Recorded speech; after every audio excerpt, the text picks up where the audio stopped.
Hello and welcome to Shambani Farm. Today being the 19th of 2021, I just wanted to give you a quick update about Bahat, this doe over here.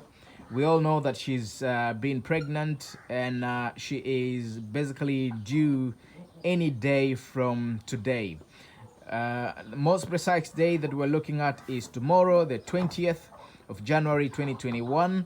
But as I mentioned, you can't be guaranteed that it's going to be precisely on the 20th. It could be a few days before or a few days after. But up until today, the 19th, she is not yet given birth. So it means that could be tomorrow, the 20th, or even today, later on in the evening, or even some few days after the 20th. It could be 21st or 22nd. So we're really looking forward to her giving birth. So just wanted to take you through, the changes that you'll get to see when a doe is about to give birth, when she's nearing, the time to give birth. One of the first things that you'll start seeing is usually the tail is attached very well. There's always meat around this area of the tail when a doe is pregnant.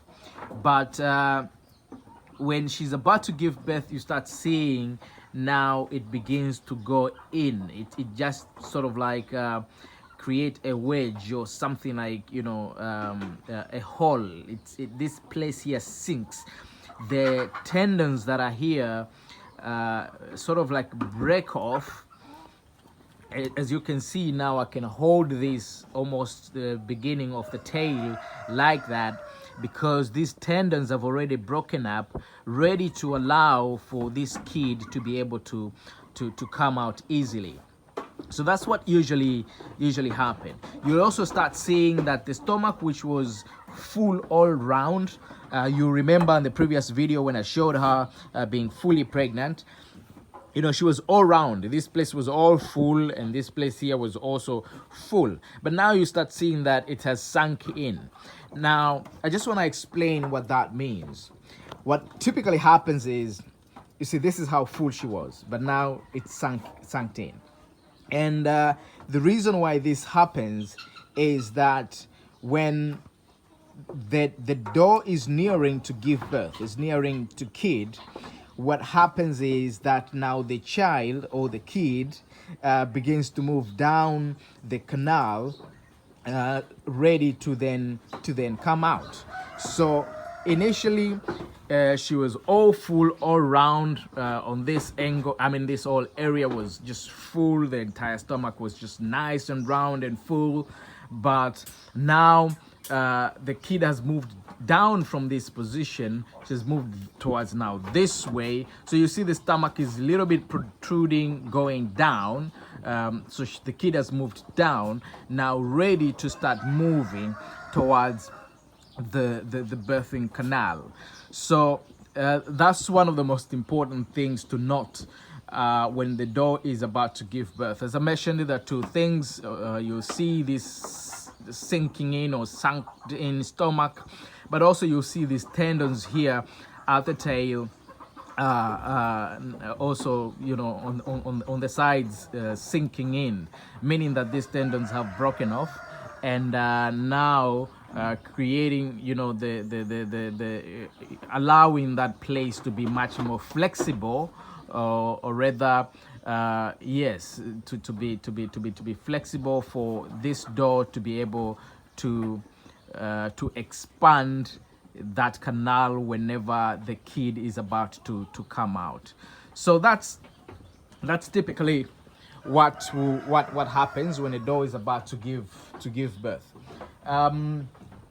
So if I take you to another doe that is not pregnant, is not about to give birth anytime soon, just quickly here, show you the difference between the tail tendons and the stomach when a goat is about to give birth and when it's not about to give birth. So this one here is not pregnant, and she is she is nowhere near giving birth.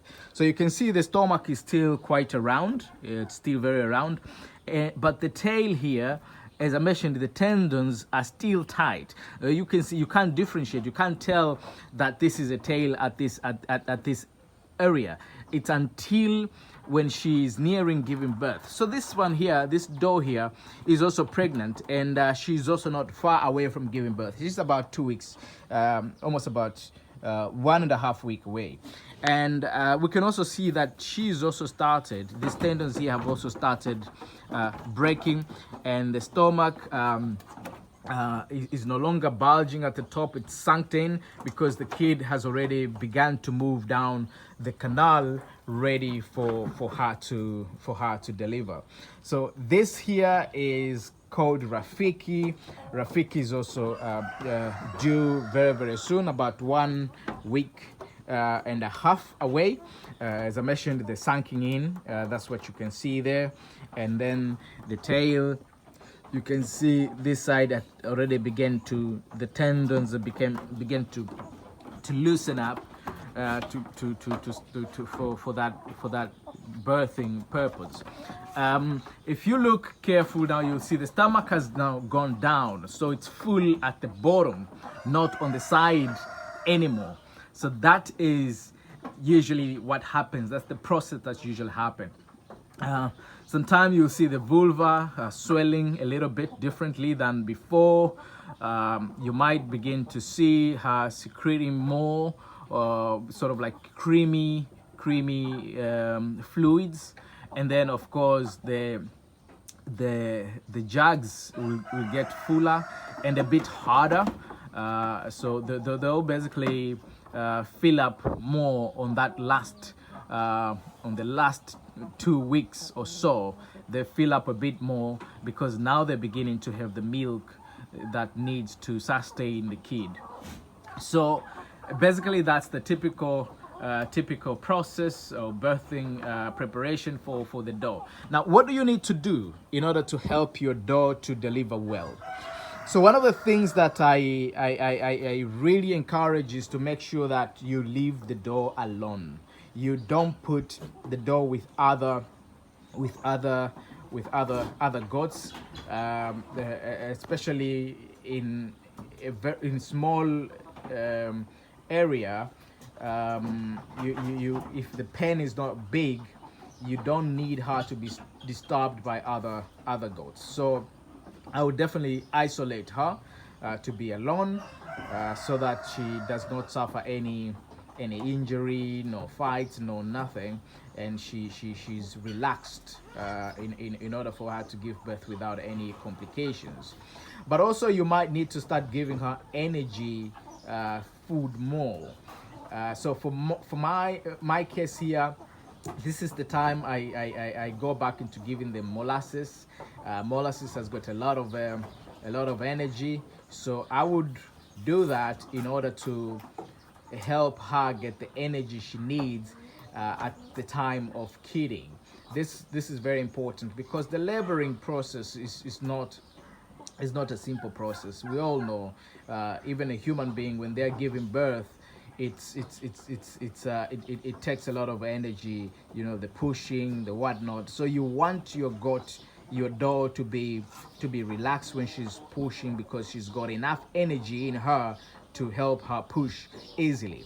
If she doesn't have enough energy, then that's gonna be a bit hard for her, and it could result into complications, or even delayed kidding that could result in the kids dying inside the mother's womb. So it's very important to give her energy drinks.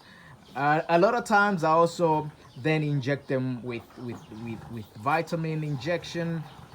The reason I do that is because I want the kid to come out strong and bubbly, with full of all the required vitamins that they need. So I usually, on the last month of the pregnancy, I usually do give them a vitamin injection, and on the last week as well. So Bahati here, we gave her an injection this past week because we know that she's delivering this week. This Rafiki, we gave an injection almost a month ago. We're gonna give her another injection next week because we know she's going to be delivering in about 5 days after that. Yeah, so not even actually 5 days. She's supposed to be delivered on the 28th or 29th of January, and today is the 19th. So it's almost like 10 days away. Yeah, so we're going to inject her with vitamin injection in about 4-5 days time, for that matter. Yeah, so basically that's it. We thank you guys so much for patronaging our channel. If you haven't subscribed to our channel, please make sure you do so, and do see you in the next video. Cheers.